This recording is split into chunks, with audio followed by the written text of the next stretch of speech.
বর্তমান সরকার বৃহত্তর এক খাল কাটা কর্মসূচি হাতে নিয়েছে। এই সরকার প্রধান বলেছেন জনাব তারেক রহমান যে বাংলাদেশে প্রায় 20 থেকে 25,000 কিলোমিটার খাল কাটা দরকার, রিএক্সকাভেশন আর কি। যে খালগুলি আগে রয়েছে আপনারা দেখতে পাচ্ছেন, এই খালগুলি মৃতপ্রায়। ততটা পানি চলাচল কিংবা প্রতিবন্ধকতার কারণে পলি জমে এগুলি ভরাট হয়ে গিয়েছে। তো বর্তমান সরকার সিদ্ধান্ত তো নিয়েছেনই, তো সেই সিদ্ধান্তের বলে এই খালটা কাটার কর্মসূচি হাতে নিয়েছে বাংলাদেশ পানি উন্নয়ন বোর্ড। আপনারা দেখতে পাচ্ছেন খালটা একদম মরে গেছে, ছোট্ট হয়ে গেছে।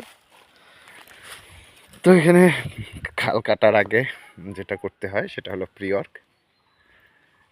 তো সেই সার্ভে টিম প্রি ওয়ার্ক চলছে, আমাদের নেপু রয়েছে, এখানে সবাই রয়েছে, স্টাফ সহ পানি উন্নয়ন বোর্ডের কর্মকর্তারা রয়েছেন। এখানে প্রাথমিক সমীক্ষা প্রি ওয়ার্ক, কাজের পূর্বের যে মেজারমেন্ট সেটাকে সাধারণত প্রি ওয়ার্ক বলা হয়। আপনারা দেখতে পাচ্ছেন খালের অবস্থান, বর্তমান অবস্থান।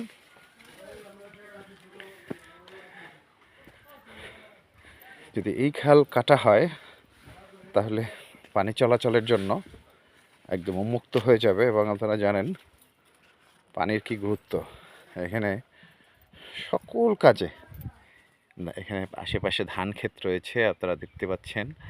এখানে পানি সেচের জন্য এই খালের পানি খুবই গুরুত্বপূর্ণ। তারই ধারাবাহিকতায় এই খাল দ্রুতই কাটা হবে। যেভাবে ডিজাইন রয়েছে, যেভাবে শিডিউল রয়েছে সেভাবেই কাটা হবে, এবং সাধারণ মানুষের এবং কৃষকদের এই খাল কাটার কারণে ব্যাপক সুবিধা তারা ভোগ করবে। আপনাদের দেখালাম এই ছোট্ট খালটি। আবার যখন আমরা এই খালটি কাটবো, কাটার পরে আপনাদের ভিডিও দেখাবো যে খালটা কতটুকু ছিল এবং এখন কত বড় আকারে কাটা হয়েছে। তো সবাই ভালো থাকুন, সবাই ভালো থাকুন, সুস্থ থাকুন। আল্লাহ হাফেজ।